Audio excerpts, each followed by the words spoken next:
ലാൽ സലാം മോഹൻലാലിൻ്റെ ഹൃദയപൂർവ്വം സിനിമ തിരുവോണം നാളിലെ തിരക്കാണ് നമ്മൾ കാണുന്നത്. ലേറ്റ് നൈറ്റ് ഷോയും എറണാകുളം കവിതയിൽ ആഡ് ചെയ്യപ്പെട്ടിട്ടുണ്ടായിരുന്നു. അതായത് 9 മണിയുടെ ഷോയും 11:59 അല്ലെങ്കിൽ അത് ഇച്ചിരി ലേറ്റായിട്ടാണ് ഇന്നലെ തുടങ്ങിയത്. കാരണം മഴ വന്നതുകൊണ്ട് ആളുകൾ ഇറങ്ങാൻ വൈകിയതുകൊണ്ട് അടുത്ത ഷോ ചെറുതായിട്ടൊന്ന് ഡിലേ ചെയ്തിട്ടുണ്ട്. തിരക്ക് ഒന്ന് കാണാം. ഇത് 9:30യുടെ ഷോയുടെ തിരക്കാണ്. അതായത് സൂചി കുത്താൻ ഇടമില്ലാത്ത തരത്തിൽ അമ്മാതിരി കൊടൂരമായിട്ടുള്ള ഒരു കളക്ഷൻ അല്ലെങ്കിൽ നമുക്ക് തിരക്ക് എന്ന് തന്നെയാണ് ഇതിനെ വിശേഷിപ്പിക്കാനുള്ളത്. അത്ര ഗംഭീരമായിട്ട് തന്നെ സിനിമ തിരുവോണം നാളിൽ അതിൻ്റെ പ്രദർശനം കാണാൻ കഴിയുന്നു. കേരളത്തിൽ എല്ലാ സ്ഥലങ്ങളിലും നമുക്ക് ഇങ്ങനെ തന്നെ കാണാൻ കഴിഞ്ഞു. പ്രത്യേകിച്ച് എറണാകുളത്ത് നോക്കുകയാണെങ്കിൽ വേറെ എങ്ങും തന്നെ നമുക്ക് സീറ്റ് കാര്യങ്ങളൊന്നും ഉണ്ടായില്ല. ഫാമിലിയായിട്ട് ഒന്ന് പോകാൻ വേണ്ടിയിട്ട് നോക്കി. നമ്മൾ നേരത്തെ ഈ ഒരു സിനിമ കണ്ടെങ്കിലും ഫാമിലി എല്ലാവരും കണ്ടിട്ടുണ്ടായിരുന്നില്ല. അപ്പോൾ എല്ലാവരെയും കൂട്ടി ഈ ഒരു സിനിമ ഓണം ദിനമല്ലേ, ലോകം ഓൾറെഡി കണ്ടതുകൊണ്ട് ഈ ഒരു സിനിമ ഫാമിലിയിലുള്ള എല്ലാവരെയും കൂട്ടി ഒന്ന് വന്നതാണ്. വേറെ എങ്ങും ടിക്കറ്റും ഇല്ലായിരുന്നു എന്നുള്ളതാണ്. അതുകൊണ്ട് തന്നെ നമ്മൾ ഒരുപാട് ദൂരം യാത്ര ചെയ്ത് ഈ ഒരു സിനിമ പിന്നെ എറണാകുളം കവിതയിൽ കാണുക എന്ന് പറഞ്ഞാൽ അതൊരു രസകരമായിട്ടുള്ള ഒരു കാര്യവും സംഭവമൊക്കെ തന്നെയാണ്. എന്തായാലും ചാനലൊന്ന് സബ്സ്ക്രൈബ് ചെയ്യുന്ന കാര്യം ഒന്ന് പരിഗണിച്ചേക്കുക. നിങ്ങളുടെ കട്ട സപ്പോർട്ട് ഉണ്ടെങ്കിൽ ഇതേപോലെയുള്ള വീഡിയോ ചെയ്യാനൊരു പ്രചോദനമാണ്. അതുകൊണ്ട് തന്നെ ഈ ഒരു വീഡിയോ നമ്മൾ അതിനൊരു പ്രചോദനമായി തന്നെ കാണുന്നു. നിങ്ങൾ മാക്സിമം കാണുന്നതനുസരിച്ചായിരിക്കാം ഇനിയും ഇങ്ങനെയുള്ള തിയേറ്ററുകളിലൊക്കെയുള്ള തിരക്കൊക്കെ ഒന്ന് എടുക്കാൻ കഴിയുക.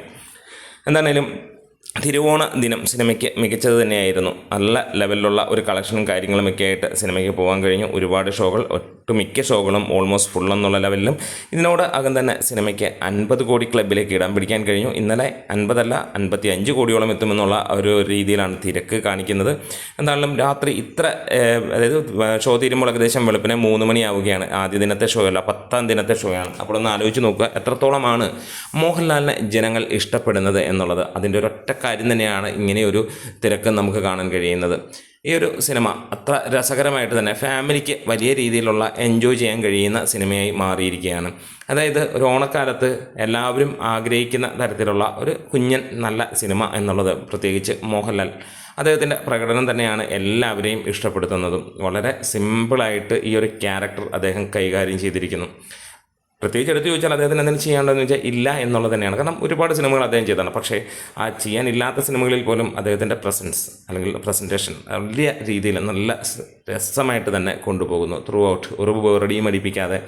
ഇതെല്ലാം ഫാമിലിയുള്ള ആളുകൾ കണ്ടപ്പോൾ അവരുടെ ഒരു കമൻസുകളിലൂടെ നമ്മൾ പോകുന്നതാണ്. സിനിമ കണ്ടിറങ്ങുമ്പോൾ എല്ലാവരും ഹാപ്പി ആകുന്നു, ഇടയ്ക്ക് എവിടെയൊക്കെയോ കണ്ണ് നിറയുന്നു, അങ്ങനെയൊക്കെ പറഞ്ഞ് രസകരമായി പോരുന്ന ഒരു കാഴ്ച. എന്തായാലും തിരക്ക് ഗംഭീരം തന്നെയാണ്. തിരുവോണം നാളിൽ കൊലത്തൂക്ക് തൂക്കി നമ്മുടെ ലാലേട്ടൻ്റെ ഹൃദയപൂർവ്വം അങ്ങനെ കുതിച്ചുകൊണ്ടിരിക്കുകയാണ്. കേരള ബോക്സ് ഓഫീസിൽ നിന്നും സിനിമ 25 കോടിയിലേക്ക് എത്തിയിരിക്കുന്നു. എന്തായാലും വേൾഡ് വൈഡ് 100 കോടിയിലേക്ക് എത്തട്ടെ എന്ന് ആശംസിക്കുകയാണ്.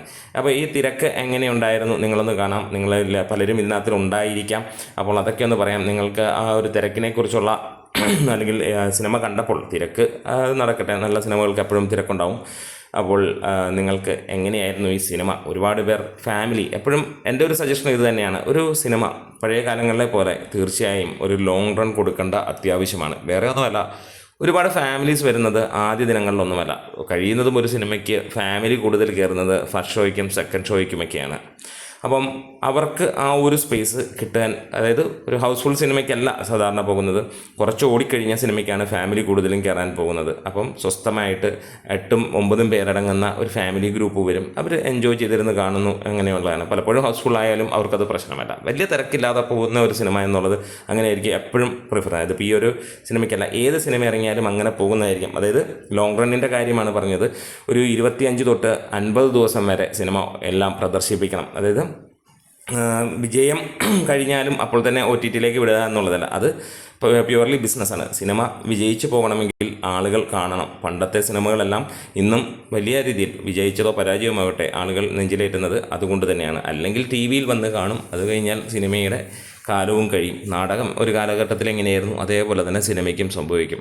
അപ്പോൾ തീർച്ചയായിട്ടും ഇത് ചിന്തിക്കേണ്ടത് സിനിമ മേഖലയിലുള്ളവർ തന്നെയാണ്. ഇപ്പോഴുള്ള ലാഭങ്ങൾക്ക് വേണ്ടി സിനിമ പെട്ടെന്ന് OTTയിലുമൊക്കെ കൊടുത്തു കഴിഞ്ഞാൽ ഒരു കാലത്ത് ആളുകൾ ഒന്നും തിയേറ്ററിലേക്ക് വരാതെയാകും. അല്ലെങ്കിൽ പിന്നെ അങ്ങനെ തന്നെയാണ്. അത് തന്നെയാണ് നമുക്ക് പുതിയ ലോക പോലെയുള്ള സിനിമകളും നൽകുന്നത്. കാരണം ഇതുവരെയുള്ള മലയാളത്തിൽ നിന്നുള്ള ചേഞ്ച് തന്നെയാണ് ആ സിനിമ. ഇനിയുള്ള കാലഘട്ടത്തിൽ സിനിമ മാറുകയായിരിക്കും.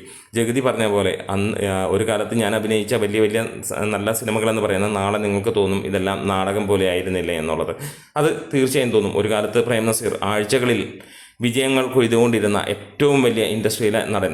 അദ്ദേഹത്തിൻ്റെ സിനിമകൾ ഇന്ന് കാണുമ്പോൾ പലരും എന്തൊക്കെ പറയുന്നുണ്ട്. അപ്പോൾ അതായത് ഇന്നത്തെ യൂത്ത് ആ കാലത്ത് കണ്ടവർക്കൊക്കെ അറിയാം അന്നത്തെ ഹിറ്റ്. ഇന്ന് ഈ കാണുന്ന തിരക്കിൻ്റെ 100 ഇരട്ടി തിരക്ക് തന്നെയായിരുന്നു അദ്ദേഹത്തിൻ്റെ ഓരോ സിനിമയ്ക്കും ഉണ്ടായിരുന്നത്. അപ്പോൾ നമ്മുടെ വീഡിയോസ് ഇഷ്ടമെങ്കിലും സപ്പോർട്ട് ചെയ്ത് തരണം. ഗംഭീര തിരക്കോടെ ലാലേട്ടൻ്റെ ഹൃദയപൂർവ്വം ഇങ്ങനെ മുന്നോട്ട് പോയിക്കൊണ്ട്